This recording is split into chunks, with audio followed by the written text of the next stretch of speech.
Good morning to all. आज हम जैसे अभी एक सीरीज चली है हमारी शॉर्ट नोट्स के लिए जो 10th क्लास के लिए है। तो आज मैं आपके लिए first chapter chemical equation reaction and equation के शॉर्ट नोट्स लेकर आया हूं, जिसमें हमने पूरा चैप्टर कवर किया है शॉर्ट नोट्स में, ताकि आप बहुत ही कम टाइम में क्विक रिवीजन के साथ साथ आप पढ़ के जा सकें। तो जैसे कि हमारा फर्स्ट स्लाइड है हमारी केमिकल रिएक्शन। तो केमिकल रिएक्शन हमारी क्या होती है? The process which brings about to the chemical change. तो वो हमारी क्या होती है? केमिकल रिएक्शन कहलाती है। तो केमिकल रिएक्शन क्या होती है? जैसे कि सिंपल हम देखते हैं कि कोई भी चेंज होता है, बहुत सारे चेंज होते हैं। जैसे हम कहते हैं कि अगर हमने शुगर को गर्म किया तो शुगर जब गर्म होती है तो वो उसके वाटर जो होता है वो इवेपरेट हो जाता है और लास्ट में हमारे पास एक ब्लैक ऐश टाइप का सब्सटेंस बचता है। तो वो एक केमिकल रिएक्शन है जो कि शुगर के अंदर एक केमिकल चेंज ला रहा है। तो ये हमारी केमिकल रिएक्शन कहलाएगी। और इसके आगे अगर हम बात करेंगे कि what is the characteristic of a chemical reaction, जो कैरेक्टरिस्टिक ऑफ केमिकल रिएक्शन होती है वो हमारी होती है first change in state. Change in state मतलब कि कोई एक लिक्विड फॉर्म में है, जैसे दो गैस की हमने एक रिएक्शन करवाई जो कि मिलकर हमारी नई गैस या लिक्विड बनी, जो कि स्टेट चेंज हो गया उसका। और उसके अलावा चेंज इन कलर। तो चेंज इन कलर जैसे कि कोई सब्सटेंस है जो कि पहले येलो कलर का या रेड कलर का है, वो उसने अपना कलर चेंज कर दिया तो वो चेंज इन कलर में आएगा। ये भी एक इसकी कैरेक्टरिस्टिक है। और तीसरी कैरेक्टरिस्टिक है हमारे पास इवोल्यूशन ऑफ गैस। जब भी हम किसी दो कंपाउंड की रिएक्शन करवाएंगे या किसी भी चीज़ की रिएक्शन करवाएंगे तो उसमें से गैस भी इवोल्व होती है। तो ये हमारी थर्ड इसकी कैरेक्टरिस्टिक हो गई। और इसके अलावा अगर हम बात करें चेंज इन टेम्परेचर, अगर जब हमारे जो हमें पता है जैसे कि दो मॉलिक्यूल्स हैं जो कि आपस में मिलकर, या दो कंपाउंड है जो आपस में फॉर्म होकर के हमारा नया कोई एक कंपाउंड बना रहे हैं या सब्सटेंस बना रहे हैं, तो जो उनमें बॉन्ड होते हैं, दो कंपाउंड्स के बीच में जो बॉन्ड होते हैं या फिर जो उन कंपाउंड्स के अंदर मॉलिक्यूल्स है उनके बॉन्ड की जो होती है रीशिफ्टिंग होती है। बेसिकली जो उनके अंदर एलिमेंट्स होते हैं तो उस बॉन्ड के टूटने की वजह से एनर्जी रिलीज होती है। उस एनर्जी की रिलीज होने की वजह से टेम्परेचर में जो रिएक्शन है उसके टेम्परेचर में चेंज आता है। और फॉर्मेशन ऑफ प्रेसिपिटेट जो हमारा फिफ्थ कैरेक्टरिस्टिक है केमिकल रिएक्शंस का, उसमें जैसे कि जब हम कोई भी सोल्ट जो रिएक्शन करवाते हैं तो एक प्रेसिपिटेट होता है जो कि लास्ट में फॉर्म होता है। तो ये भी एक कैरेक्टरिस्टिक ऑफ केमिकल रिएक्शन है। अब अगर हम समझे कि चेंज इन स्टेट, तो some chemical reactions are characterized by change in state. Just like अगर हम सिंपल एग्जांपल ले वाटर का, तो वाटर में क्या हो रहा है? हाइड्रोजन गैस है हमारी, ऑक्सीजन गैस मिलकर वाटर बना रही है। पर हमें पता है हाइड्रोजन भी गैस है और ऑक्सीजन भी गैस है, पर वाटर हमारे पास क्या है? लिक्विड है यहाँ पर। तो ये हमारा एक कैरेक्टरिस्टिक हो गया। इसके अलावा हम चेंज इन कलर की बात करें तो some chemical reactions are characterized by change in colour. जैसे कि हमारे पास लेड ऑक्साइड है, जो लेड ऑक्साइड है हमारा वो कलर चेंज करके जब इसका डीकंपोजिशन करवाएंगे हम, जो इसका हमारे पास डीकंपोजिशन होगा, वो हमारे पास थर्मल डीकंपोजिशन होगा। अगर हम यहाँ पर इसका थर्मल डीकंपोजिशन करवाएंगे तो ये लेड मोनोऑक्साइड में कन्वर्ट हो जाएगा, जो कि पीबीओ होता है, जो कि येलो कलर का होता है। और उसके अलावा ये हमारा O2 ऑक्सीजन गैस देगा। ठीक है, तो इस टाइप से ये हमारी चेंज इन कलर कैरेक्टरिस्टिक थी। और जो हमारी तीसरी characteristic evolution of gas. Some chemical reaction जिनमें जो होता है कि हमारा केमिकल रिएक्शन में जब गैस इवोल्व होती है तो वो हमारा क्या कहलाता है? इवोल्यूशन ऑफ गैस कहलाता है। ये जो कि थर्ड कैरेक्टरिस्टिक है, जिसमें हम क्या कर रहे हैं? सिंपल जो हमारे पास जिंक ग्रेनुअल्स है उनकी रिएक्शन हम डाइल्यूट H2SO4 यानी कि सल्फ्यूरिक एसिड से हम रिएक्शन करवा रहे हैं, जो कि बाद में फॉर्म होकर के ZnSO4 डाइल्यूट सॉल्यूशन बना रहा है, जो हमारा जिंक सल्फेट होता है। ये जिंक सल्फेट फॉर्म होता है इसके जो, और इसके इस रिएक्शन की वजह से हमारे पास हाइड्रोजन गैस निकलती है, जो कि हमारे पास पॉप अप साउंड आता है। हाइड्रोजन गैस के बुलबुले निकलते हैं, पॉप पॉप पॉप करके ऐसा साउंड आता है, तो वो पॉप अप साउंड निकलता है। तो ये हमारी कैरेक्टरिस्टिक हो गई इवोल्यूशन ऑफ गैस की। अगर वैसे ही हम बात करें लाइमस्टोन की, जो कि होता है हमारा चूना का पत्थर होता है, जब इसका हम डीकंपोजिशन करवाते हैं, थर्मल डीकंपोजिशन अगर हम करवाएंगे, यानी कि थर्मल डीकंपोजिशन मींस हीट दे करके डीकंपोजिशन करवाएंगे, तो ये क्विक लाइम में कन्वर्ट हो जाएगा, जो कि कैल्शियम ऑक्साइड होता है। और CO2 गैस इवोल्व होती है, जो कि क्या होता है? हमारी जो CO2 होती है, ये CO2 ब्रिस्क एफरवेसेंस के साथ में होती है, मतलब कि तेज बुदबुदाहट के साथ होती है। ठीक है, तो ये इससे पता चलता है कि ये इवोल्यूशन ऑफ गैस है। और हमारा फोर्थ जो है कैरेक्टरिस्टिक ऑफ इक्वेशन, जो है हमारा फोर्थ कैरेक्टरिस्टिक, वो है some chemical reaction are characterized by change in temperature. जब हम कोई भी केमिकल चेंज करवाते हैं या फिर कोई केमिकल रिएक्शन करवाते हैं तो उसमें जो टेम्परेचर डिफरेंस आता है या फिर हीट एनर्जी सिंपली रिलीज होती है या एब्जॉर्ब होती है, तो वो क्या होता है हमारा चेंज इन टेम्परेचर, जो कि एक कैरेक्टरिस्टिक है इसकी। जैसे कि कैल्शियम ऑक्साइड की रिएक्शन जब हम वाटर से करवाएंगे तो हमारे पास कैल्शियम हाइड्रोक्साइड बनेगा प्लस हीट एनर्जी रिलीज होगी। जब कैल्शियम ऑक्साइड को हम करवाते हैं तो क्या होता है कि जब जैसे ही हमने कैल्शियम ऑक्साइड को वाटर में मिलाया तो जो जिस पॉट में या जिस भी हम सब्सटेंस में या फिर जिस टेस्ट ट्यूब में हम ले रहे हैं तो वो थोड़ी सी गर्म हो जाती है। तो इससे हमें क्या पता चलता है कि वहां पर क्या है, हमारी जो हीट एनर्जी है वो रिलीज हो रही है, यानी कि उसका टेम्परेचर बढ़ रहा है। तो क्या हो गया हमारे पास, चेंज इन टेम्परेचर हो गया। इस वजह से हम कह सकते हैं कि ये भी हमारा एक कैरेक्टरिस्टिक है। और इसके आगे अगर हम बढ़े तो formation of precipitate, some chemical reaction are characterized by the formation of precipitate. Precipitate क्या होता है, precipitate is a solid product which separate out from the solution during a chemical reaction। Means कि जब हम कोई केमिकल रिएक्शन करवा रहे हैं तो उसके बीच में हमारे पास एक जो सॉलिड सब्सटेंस बनता है जो कि सॉल्यूशन में अनडिजोल्व्ड होता है, उस सॉल्यूशन को, उस सॉलिड को हम क्या कहते हैं, पर्सिपिटेट कहते हैं। ठीक है, जैसे कि एग्जांपल लें अब हम इसके लिए, जो हम लेंगे फेरस सल्फेट का, फेरस सल्फेट FeSO4, जो कि हमारा एक एक्वस सॉल्यूशन है। एक्वस सॉल्यूशन मीन्स पानी में वो डाइल्यूटेड है और वो रिएक्ट कर रहा है सोडियम हाइड्रोक्साइड के साथ, NaOH के साथ, और Na2SO4 बना रहा है हमारा सोडियम सल्फेट और FeOH2 का होल्टाइज, जो कि फेरस हाइड्रोक्साइड होता है हमारा, फेरस हाइड्रोक्साइड होता है ये हमारा। ठीक है, फेरस हाइड्रोक्साइड हो गया।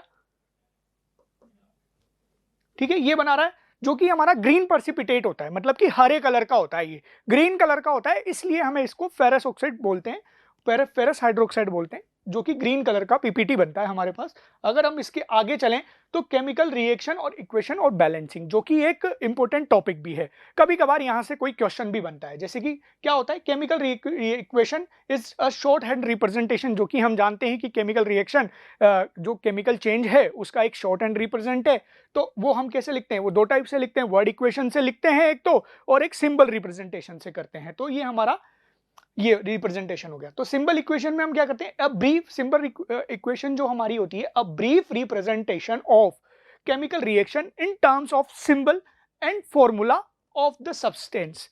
ओके, तो ये हमारा क्या होता है, सिंबल इक्वेशन होती है। जैसे कि burning of magnesium wire, simple हम एग्जांपल लेते हैं, तो इसको हम कैसे करेंगे, यहां पर हम बर्निंग कर रहे हैं, मैग्नीशियम ले लिया हमने Mg और उसकी रिएक्शन हमने ऑक्सीजन से करवा दी, तो हमारे पास क्या फॉर्म हुआ, मैग्नीशियम ऑक्साइड फॉर्म हुआ, जो कि हमने MgO से रिप्रेजेंट किया। तो ये हमारा हो गया, क्योंकि मैग्नीशियम का सिंबल क्या होता है, Mg होता है, ऑक्सीजन का सिंबल O2 होता है, तो हमने ये सिंबल रिप्रेजेंटेशन कर दिया इनका। अब हम आगे बढ़ते हैं और सीखते हैं बैलेंस केमिकल इक्वेशन, कि बैलेंस केमिकल इक्वेशन क्या होती है। ठीक है, तो सबसे पहले बात करते हैं importance of balance chemical equation. तो जो कि हमें पता है, जैसा कि हमने 9th क्लास में पहले पढ़ा था कि केमिकल लॉ ऑफ कॉम्बिनेशन, तो सबसे बड़ा बेनिफिट तो ये पता होता है कि मास कंजर्व है कि नहीं है पूरी केमिकल रिएक्शन में। ये इसका सबसे बड़ा कैरेक्टरिस्टिक है या फिर इंपॉर्टेंस है इसकी, कि मास जो है वो बराबर होना चाहिए रिएक्टेंट साइड पर भी और प्रोडक्ट साइड पे भी। ठीक है, तो कि ये क्या क्या हो गया, केमिकल लॉ ऑफ कंजर्वेशन हो गया हमारा। अब जैसे हम देखते हैं कि बैलेंसिंग करेंगे, यहां पर बैलेंसिंग कैसे करेंगे, जैसे zinc reacts with dilute sulphuric acid and gives zinc and zinc sulphate. Okay, तो जिंक की हमने रिएक्शन करवाई H2SO4 से, तो हमारे पास ZnSO4 प्लस हाइड्रोजन गैस निकली। पर हम यहाँ पे देख रहे हैं कि हाइड्रोजन गैस हमारे पास 2 है, जिंक हमारे पास यहाँ पर 1 है और SO4 हमारे पास यहाँ पर 1 है। तो यहाँ पर हम देखते हैं कि ये बैलेंस है या नहीं है। तो जिंक का हम देखेंगे रिएक्टेंट साइड पर एक हमारे पास एक एलिमेंट है और यहीं पर हमारे पास इधर भी जिंक का 1 है। तो ये हमारे पास जिंक तो हो गया कि दोनों साइड में जिंक की जो क्वांटिटी है वो बराबर है। अब हम देखते हैं हाइड्रोजन की क्वांटिटी क्या हमारे पास बराबर है। जी हाँ, हमारे पास यहाँ पे 2 हाइड्रोजन है, हमारे पास रिएक्टेंट साइड पर भी 2 हाइड्रोजन है। तो इसलिए हम कह सकते हैं कि जो हमारे पास है नंबर ऑफ हाइड्रोजन भी बराबर है। अब हम देखें कि सल्फर हमारे पास बराबर है क्या, जैसे प्रोडक्ट साइड पर हमारे पास 1 सल्फर है और हमारे पास रिएक्टेंट साइड पर भी 1 सल्फर है, तो हमारे पास ये भी है।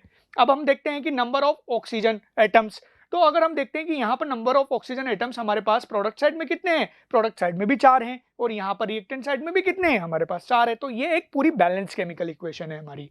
अब हम आगे बढ़े, तो अब हम एग्जांपल लेते हैं कि हम किसी केमिकल रिएक्शन को कैसे बैलेंस करेंगे। ठीक है, तो जब हम iron react with water steam to form oxide and liberates H2 gas, तो हम देखते हैं कि स्टेप 1 में हमने जो है इसकी सिंबल इक्वेशन लिखी, जैसे कि Fe हो गया हमारे पास और H2 हो गया, तो इसने मिलकर के फॉर्म करके क्या बनाया, Fe3O4 बनाया, ठीक है, और जिसको हाइड्रोजन गैस एलिमिनेट हुई। अब हम यहाँ पर देखते हैं कि नंबर ऑफ एटम Fe कितने हैं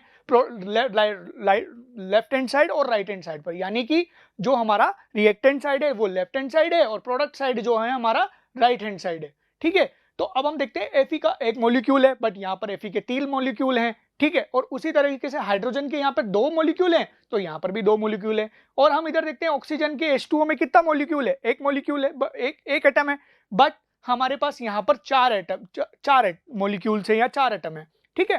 तो इसलिए हम कह सकते हैं कि यहाँ पर नंबर ऑफ जो हमारे पास एटम है वो बराबर नहीं है प्रोडक्ट साइड के रिएक्टेंट के साथ, तो ये हमारी अनबैलेंस केमिकल इक्वेशन है। अब हम इसको बैलेंस करेंगे, बैलेंस करने के लिए हम सिंपल 2 मेथड की एल्जेब्रिक इक्वेशन भी बना सकते हैं और हिट एंड ट्रायल मेथड भी बना सकते हैं, ठीक है। तो हम यहाँ पर क्या करेंगे, स्टार्ट द बैलेंसिंग।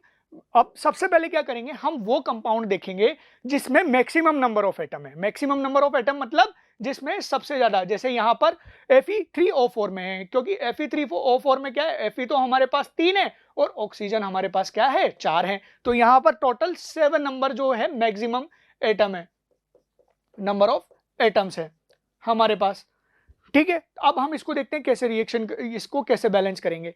सबसे पहले in a compound select that maximum number of atom, ठीक है, हमने यहाँ पर Fe3O4 को सेलेक्ट कर लिया। अब हम यहाँ पर देखते हैं इसमें इनिशियल में क्या है, ठीक है। सबसे पहले हमें पता है कि हाइड्रोजन हमें बराबर करनी है और ऑक्सीजन बराबर करनी है, तो पहले हम देखते हैं कि ऑक्सीजन एटम हमारे पास रिएक्टेंट साइड्स पर कितनी है, ठीक है, ये स्टेप 4 हो गया हमारा।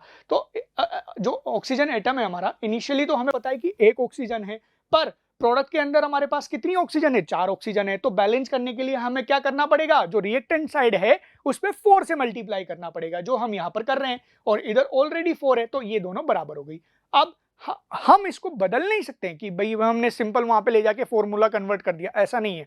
हमें मॉलिक्यूल नंबर ऑफ एटम्स या नंबर ऑफ मॉलिक्यूल्स चेंज करने हैं, ना कि उसका फॉर्मूला चेंज करना है, ठीक है। अब एटम ऑफ हाइड्रोजन हमारे पास है, अब हम देखते हैं Fe3O4 प्लस Fe3O4, तो हमने यहाँ पे 4 लगा दिया आगे, ठीक है, मल्टीप्लाई कर दिया 4 से, तो हमारे पास अब रिएक्टेंट साइड पर भी कितनी ऑक्सीजन हो गई, 4 ऑक्सीजन हो गई, और अब प्रोडक्ट साइड पे भी कितनी हो गई हमारे पास, 4, तो ये बैलेंस हो गई, ऑक्सीजन तो हमारी बैलेंस हो गई। अब नेक्स्ट हम चलते हैं एटम्स ऑफ हाइड्रोजन पर। अब एटम्स ऑफ हाइड्रोजन देखते हैं, यहाँ पर तो 2 है रिएक्टेंट साइड पर प्रोडक्ट साइड पे हमारे 8 हो गए, तो अब हमें क्या करना पड़ेगा, अब प्रोडक्ट साइड पे हमें हाइड्रोजन के जो मॉलिक्यूल्स हैं वो बराबर करने पड़ेंगे। तो उसके लिए हमें क्या पता है कि 8 है और इधर हमारे पास 2 है, तो सिंपल हम 4 से मल्टीप्लाई कर देंगे प्रोडक्ट साइड पर, तो वो क्या होगा, हमारे हाइड्रोजन के एटम जो है बराबर हो जाएंगे, ठीक है। अब नेक्स्ट में अब हमारे पास क्या बचा, हमारे पास Fe बच गया, तो हमें पता है जो कि हमारे रिएक्टेंट साइड पर सिंपल प्रोडक्ट साइड पर तो हमारे पास 3 एटम है Fe के, पर हमारे पास रिएक्टेंट साइड पर 1 एटम है, तो हम Fe को 3 से मल्टीप्लाई करके इसको बैलेंस कर देंगे, और टोटल हमारी जो केमिकल इक्वेशन आ जाएगी वो ये आ जाएगी 3Fe4H2O, जो रिएक्ट करके Fe3O4 बना रहा है, प्लस 4H2 मॉलिक्यूल्स जो है हमारे रिलीज हो रहे हैं, ठीक है।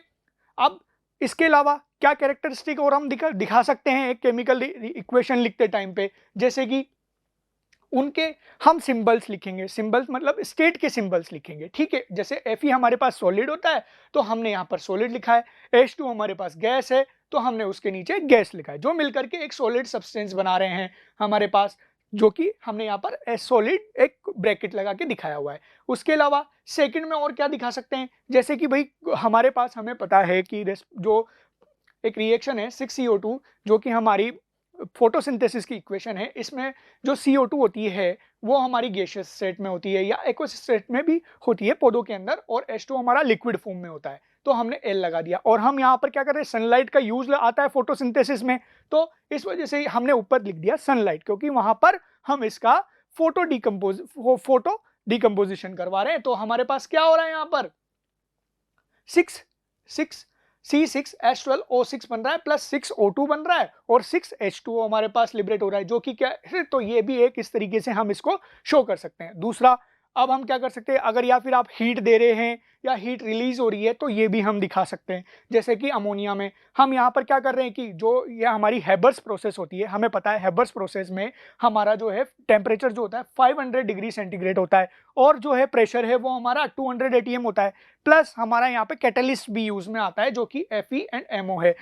ठीक है, तो इस तरीके से इसमें जो एनर्जी रिलीज हो रही है वो भी हमने यहाँ पर दिखाई हुई है। तो ये हमारे क्या हो गया, सिम जो है हमारे केमिकल इक्वेशन की कैरेक्टरिस्टिक्स हो गई कि हम उसमें और क्या क्या दिखा सकते हैं। ठीक है, अब आगे बढ़ेंगे हम टाइप ऑफ केमिकल रिएक्शन पर। जो टाइप ऑफ हमारा केमिकल रिएक्शन होगा, जिसमें पहला टाइप हमारे पास है कॉम्बिनेशन रिएक्शन। सिंपल कॉम्बिनेशन क्या होता है, जो यूनियन ऑफ टू और मोर देन टू सब्सटेंस हमारा। ठीक है, तो कॉम्बिनेशन हमेशा हमें पता है कॉम्बिनेशन दो चीजों का होगा, तो ये ऐसे ही हमने यहाँ पे कैल्शियम ऑक्साइड प्लस H2O ले लिया। अब इनको कंबाइन करेंगे, इनको रिएक्ट करवाएंगे तो हमारे पास कैल्शियम ऑक्साइड, कैल्शियम हाइड्रोक्साइड बनेगा, जो कि हमारा क्या होता है, स्लैग लाइम होता है, प्लस हीट एनर्जी रिलीज हो रही है। ठीक है, अब इसी तरीके से तो यहाँ पर हीट एनर्जी रिलीज हो रही है, तो इसके साथ साथ ही ये किसका एग्जाम्पल भी हो गया, ये हमारा एक्सोथर्मिक हो गया हमारा यहाँ पर। ठीक है, अब we all know that we need to energy. अब हम देखते हैं कि डाइजेशन ऑफ फूड या रेस्पिरेशन जो हमारा होता है, क्या वो भी एक्सोथर्मिक है, क्या उसमें एनर्जी रिलीज होती है क्या? हाँ, तो हमें पता है जब हम कोई भी एनर्जी रिलीज होती है तो जिंदा रहने के लिए हमें एनर्जी की जरूरत होती है। सिंपल, तो जो हम खाना, और वो एनर्जी हमें कहाँ से मिलती है, जो हम खाना खाते हैं, उस खाने से क्या होता है, जो खाने में होता है वो डिकम्पोज होता है हमारे अंदर खाना ड्यूरिंग डाइजेशन ऑफ फूड, तो वो सिंपलर सब्सटेंस में टूटता है, जो कि हमारे क्या होते हैं, कार्बोहाइड्रेट्स होते हैं। तो वो ब्रोक होके वो किस में टूटते हैं, वो ग्लूकोज में कन्वर्ट होते हैं, और फिर वो ग्लूकोन हमारी ऑक्सीजन में, जो ब्लड के अंदर जो ऑक्सीजन है उसमें कंबाइन होकर के हमारी वो हमें एनर्जी प्रोवाइड कर रही है आगे टूट करके, जो हम इस केमिकल रिएक्शन से समझ सकते हैं। जैसे कि C6H12O6 हमारे पास ग्लूकोज है, जो कि ऑक्सीजन से रिएक्शन करके बॉडी में, जो ब्लड में हमारे ऑक्सीजन है उसको कन्वर्ट करके 6CO2, जो कि जैसे बताया हम ऑक्सीजन, हमें पता है कि हम CO2 रिलीज करते हैं, तो वो प्लस 6H2O प्लस हमें कुछ अमाउंट में एनर्जी मिल रही है। तो ये हमारी क्या है, एक्सोथर्मिक प्रोसेस हो गई। अब हम नेक्स्ट चलते हैं, डिकम्पोजिशन रिएक्शन। अब जैसे हमें पता है कि हमने कंबाइन किया है तो हम दो चीजों को तोड़ेंगे भी सही, तो उसी तरीके से हमारे पास डिकम्पोजिशन रिएक्शन होती है, जो कि क्या होती है, the reaction in which breaking up of substance into simpler compound. Simple क्या हो गया, किसी भी सब्सटेंस को दो या दो से ज्यादा टुकड़ों में डिवाइड करना। जैसे कि कैल्शियम कार्बोनेट हम लेंगे यहाँ पे, लाइम, जो कि हमारा लाइमस्टोन है, जो उसको हम हीट एनर्जी देके हम उसको क्या करेंगे, सिंपलर सब्सटेंस मतलब कि क्विक लाइम में कन्वर्ट कर देंगे, जो हमारा कैल्शियम ऑक्साइड होता है, प्लस उसके साथ क्या है, रिलीज होगी हमारे पास गैस रिलीज होगी, जो कि हमें पता है एक इवोल्यूशन ऑफ गैस क्या है, कैरेक्टरिस्टिक ऑफ इक्वेशन भी है। अब सेकंड हम क्या कर सकते हैं, जैसे हमारे पास तीन टाइप की डिकम्पोजिशन होते हैं। पहला होता है हमारे पास थर्मल डिकम्पोजिशन, सेकंड हमारे पास होता है इलेक्ट्रिसिटी जिससे हम इलेक्ट्रोलिसिस कहते हैं, या और तीसरा हमारे पास होता है फोटो डिकम्पोजिशन। जो इलेक्ट्रिसिटी डिकम्पोजिशन होता है, इलेक्ट्रिक डिकम्पोजिशन होता है, उसमें जैसे हमें पता है वाटर का हम डिकम्पोजिशन करते हैं इलेक्ट्रिसिटी पास करवा के, तो वो हाइड्रोजन और ऑक्सीजन गैस में डिवाइड हो जाता है, उसका डिकम्पोजिशन हो जाता है। ठीक है, अब अगर हम आगे चलते हैं, डिस्प्लेसमेंट रिएक्शन। डिस्प्लेसमेंट रिएक्शन क्या होती है, the chemical reaction in which one of the constituents of a compound is displaced by another substance and may be regarded as a displacement reaction। Okay, इसमें क्या हो रहा है कि जैसे यहां पर हम देखते हैं कि भाई Fe जो हमारा एक एलिमेंट है वो CuSO4 के Cu को यहां से डिस्प्लेस कर रहा है। कैसे कर रहा है, क्योंकि हमें पता है, हमने मेटल एंड नॉन मेटल्स में पढ़ा है कि हमारा Fe जो है ज्यादा रिएक्टिव है Cu से, तो ये इसको यहां पर डिस्प्लेस कर देगा, तो वो क्या मिलेगा, फेरस सल्फेट बनाएगा हमारे पास, और क्या निकल जाएगा, सिंपल हमें कॉपर निकल जाएगा। ठीक है, तो ये हमारी डिस्प्लेसमेंट रिएक्शन हो गई। पर यहां पर अब हमें क्या दिख रहा है कि भाई यहां पे तो एक एलिमेंट ही अपने आप को डिस्प्लेस कर रहा है, बट उसके बाद हमारे पास क्या है, हमारे पास जो फोर्थ होता है वो डबल डिस्प्लेसमेंट रिएक्शन होती है। डबल डिस्प्लेसमेंट रिएक्शन में हम क्या करते हैं, जो दो सब्सटेंस है वो आपस में दो कंपाउंड के वो आपस में इंटरचेंज होंगे या अपने आप को डिस्प्लेस करेंगे। जैसे कि यहाँ पर सिंपल हमने एक एग्जांपल से NaCl प्लस AgNO3, तो हमारे पास क्या बन गया रिएक्शन करके, AgCl प्लस NaNO3। तो यहाँ पर क्या हुआ, जो है Cl ने जो है NO3 को यहाँ से डिस्प्लेस कर दिया, तो AgCl बन गया, और सोडियम जो है सोडियम ने Ag को यहाँ से डिस्प्लेस कर दिया, तो हमारे पास NaNO3 बन गया। ठीक है, तो ये हमारी डबल डिस्प्लेसमेंट रिएक्शन हो गई। अब हमारे पास एक और इंपॉर्टेंट टॉपिक आता है जो कि है हमारा ऑक्सीडेशन एंड रिडक्शन, या फिर और इसमें हम रेडॉक्स रिएक्शन। तो अ chemical reaction in which a substance combined with oxygen, हमें पता है ये ऑक्सीडेशन रिएक्शन में क्या होता है, ऑक्सीजन जुड़ता है, या फिर इलेक्ट्रोनेगेटिव एलिमेंट जुड़ता है, या फिर हाइड्रोजन निकलता है, या फिर इलेक्ट्रोपॉजिटिव एलिमेंट का रिमूवल होता है। तो ठीक सिंपल ये एग्जांपल हो गया इसका। अब यहाँ पे देखते हैं कार्बन प्लस ऑक्सीजन मिलकर CO2 गैस बना रही है, तो यहाँ पर ऑक्सीजन जुड़ा इसलिए ये ऑक्सीडेशन हो गया हमारा। यहाँ पर H2S का डिकम्पोजिशन हो रहा है तो H2 गैस निकल रही है और सल्फर मिल रहा है हमें, तो ये क्या हो गया, यहाँ पर हाइड्रोजन का रिमूव, यहाँ से हमारा हाइड्रोजन अलग हो गया, ये रिमूवल ऑफ हाइड्रोजन हो गया यहाँ पर हमारा सिंपल। अब नीचे देखिए हम, अब F जो हमारा आयरन है, आयरन में हमारा Cl2 आके जुड़ रहा है और बना रहा है FeCl3, तो ये हमारा क्या हो गया, सिंपल इलेक्ट्रोनेगेटिव एलिमेंट क्लोरीन आके जुड़ गया Fe के साथ में, तो एडिशन ऑफ इलेक्ट्रोनेगेटिव क्या हो गया हमारे पास, ऑक्सीडेशन हो गया। या फिर हमारा इलेक्ट्रोपॉजिटिव एलिमेंट अगर निकल जाता है या फिर निकल जाएगा तो उसे क्या कहेंगे, जैसे यहाँ पर क्या हुआ 2NaBrCl2, तो यहाँ पर आगे Cl जुड़ गया और Br बाहर निकल गया, ठीक है, तो ये हमारा क्या हो गया, इलेक्ट्रोपॉजिटिव एलिमेंट बाहर निकल गया, तो ये हमारी ऑक्सीडेशन रिएक्शन थी सिंपल। अब रेडिएशन रिएक्शन क्या होती है, इसका उल्टा, जैसे कि a chemical reaction in which substance combined with hydrogen और electropositive element and removal of oxygen और electronegative element, removal of electronegative element, okay. तो H2 प्लस Cl2 जुड़ा हमारे पास, तो क्या हुआ, हाइड्रोजन जुड़ गया अब क्लोरीन में, तो ये क्या फॉर्म हुआ, हाइड्रोक्लोरिक एसिड फॉर्म हुआ, तो ये हमारा क्या हो गया, रिडक्शन रिएक्शन हो गया। और उसी के साथ साथ जो हमारे पास MgO है, इसमें से क्या हो गया, डिकम्पोजिशन हो गया, तो ऑक्सीजन रिलीज हुआ। अब हम यहाँ पर देखें तो रिमूवल ऑफ ऑक्सीजन हमें साफ साफ नजर आ रहा है, MgO से Mg बन रहा है, ठीक है, तो ये हमारा क्या हो गया, रिडक्शन रिएक्शन हो गया। इसी तरीके से थर्ड में देखते हैं हम, Cl2 जो हमारा है वो मैग्नीशियम के साथ आके, मैग्नीशियम जो है हमारा Cl2 के आके साथ जुड़ गया, तो क्या हो गया, ये तो इलेक्ट्रोनेगेटिव है बट इसमें क्या हो गया हमारा, मैग्नीशियम इलेक्ट्रोपॉजिटिव एलिमेंट आके जुड़ा, तो इसलिए हमने इसको क्या बोल दिया, ये भी हमारी रिडक्शन इक्वेशन है। अब हम देखें FeCl2 FeCl3 है हमारे पास, तो FeCl3 जब डिकम्पोज हो रहा है FeCl2 और Cl2 में, तो पहले तो यहाँ पर 3 क्लोरीन थे बट अब यहाँ पर क्या हो गया, 2 ही क्लोरीन रहे हैं, ठीक है, जो कि हमें पता है Fe+2 और +3 दोनों में ऑक्सीडेशन स्टेट शो करता है, ठीक है, तो यहाँ पर Cl2 रह गया, तो यहाँ पर क्या हो गया, हमारा इलेक्ट्रोनेगेटिव एलिमेंट जो है उसका रिमूवल हो गया, तो इसलिए भी ये रिडक्शन कहलाएगा। अब नेक्स्ट हम आगे देखें रेडॉक्स रिएक्शन। रेडॉक्स रिएक्शन क्या है, when oxygen and oxidation and reduction take place at a same time is called redox reaction, okay. तो क्या होगा, जैसे हम एग्जांपल लेते हैं कॉपर ऑक्साइड का, उसकी रिएक्शन हमने हाइड्रोजन गैस से करवाई, तो हमारे पास क्या हुआ, Cu प्लस H2 हो गया। अब हम देखें कि यहाँ पर सिंपल क्या हो रहा है, CuO से जो है हमारा वो Cu में कन्वर्ट हो रहा है, तो हमें पता है कि ये यहाँ पर हमारा ऑक्सीजन निकल रहा है, तो रिमूवल ऑफ ऑक्सीजन क्या कहलाएगा, हमारा रिडक्शन कहलाएगा, ओके। अब H2 में से हमारे पास ऑक्सीजन आके जुड़ रही है, यहाँ पर देख रहे हैं H2O फॉर्म हो रहा है, तो हमारा एडिशन ऑफ ऑक्सीजन क्या कहलाएगा, ऑक्सीडेशन कहलाएगा, ठीक है। तो ये एक तरीके से हमारी रेडॉक्स रिएक्शन हो गई। अब इसमें हम देखते हैं रिडक्टेंट क्या होते हैं और ऑक्सीडेंट क्या होते हैं। रिडक्टेंट वो सब्सटेंस होता है वो जो कि ऑक्सीडाइज हो रहा है, सिंपल, या फिर जिसका ऑक्सीडेशन हो रहा है, तो यहां पर किसका ऑक्सीडेशन हो रहा है, H2 का ऑक्सीडेशन हो रहा है, ओके, तो ये हमारा रिडक्टेंट हो गया। और ऑक्सीडेंट क्या होता है, वो सब्सटेंस जिसका ऑक्सीडेशन हो रहा है, तो हमें पता है यहाँ जिसका रिडक्शन हो रहा है, तो यहां पर हमें पता है कि CuO का रिडक्शन हो रहा है किसमें, Cu में, तो हमारे पास ऑक्सीडेंट क्या हो गया, वो सब्सटेंस जिसका रिडक्शन हो रहा है। सिंपल, हम एक याद रखेंगे कि भाई किसी का रिडक्शन हो रहा है तो अगर जिसका रिडक्शन होगा वो तो क्या कहलाएगा, ऑक्सीडेंट, और जिसका ऑक्सीडेशन होगा वो क्या कहलाएगा, रिडक्टेंट। दोनों का उल्टा हो गया, मतलब अगर ऑक्सीडेशन हो रहा है तो रिडक्टेंट और यहां पर रिडक्शन हो रहा है तो ऑक्सीडेंट।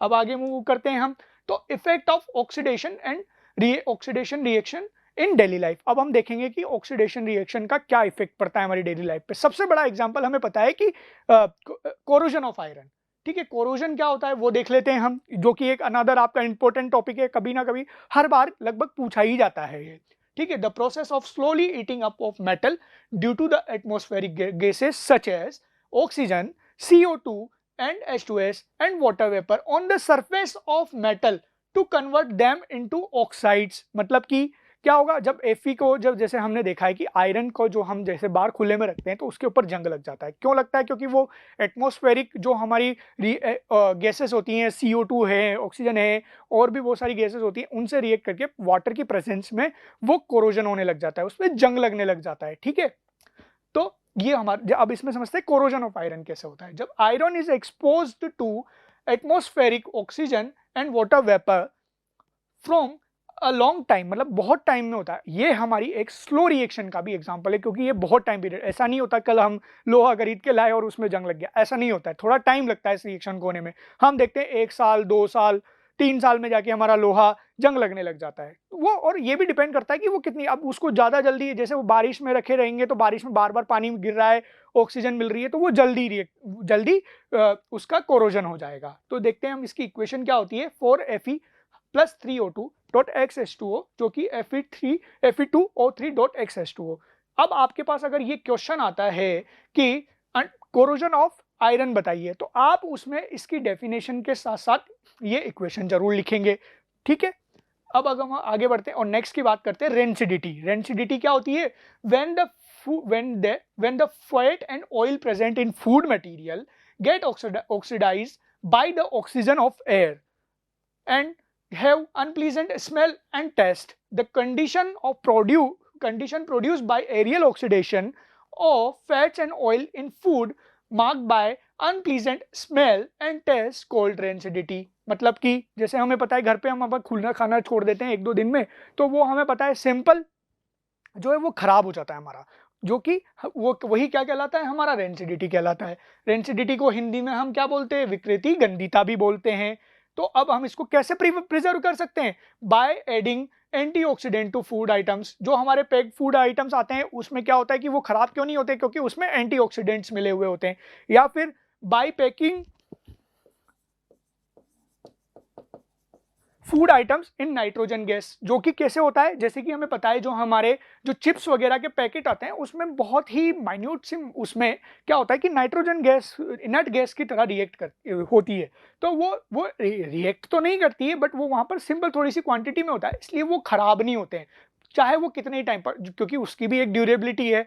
तो ये उसको प्रिवेंट करता है, किससे? रेंसिडिटी से। और रेंसिडिटी क्या होती है? जैसे हमें पता है कि अगर हम फूड को फ्रीजर में रख देते हैं, रेफ्रिजरेटर में रख देंगे, तो भी वो खराब नहीं होता, क्योंकि वहां पर क्या होता है कि जो होता है टेम्परेचर बहुत ड्रॉप हो जाता है सब्सटेंस का, तो उससे क्या होता है कि वो रिएक्शन नहीं हो पाती है, इस वजह से वो खराब नहीं होता। Bye storing in airtight container. अब एयरटाइट कंटेनर में रखेंगे तो क्या होगा? क्योंकि वहां पर उसको एयर नहीं मिलेगी, एयर नहीं मिलेगी तो उसमें ऑक्सीजन नहीं होगी, ऑक्सीजन नहीं होगी तो वो उससे रिएक्ट नहीं करेगा, और रिएक्ट नहीं करेगा तो वो खराब भी नहीं होगा। और 5 होता है हमारा storing food away from light. अब क्या होता है लाइट में? जैसे कि लाइट से क्या होता है कि वो लाइट एनर्जी उस पर मिल रही है, तो वो जल्दी जल्दी जो है वो रिएक्शन करेगा आसपास के एनवायरनमेंट की ऑक्सीजन से, और वो जल्दी खराब हो जाएगा। इसीलिए हम कहते हैं कि ज़्यादा धूप को छावे या उसको ढक करके रखते हैं। ठीक है, तो ये हमारे पास पूरा चैप्टर, जिसको आप एक शॉर्ट रिवीजन के रूप में शॉर्ट नोट से पढ़कर जा सकते हैं। Thank you.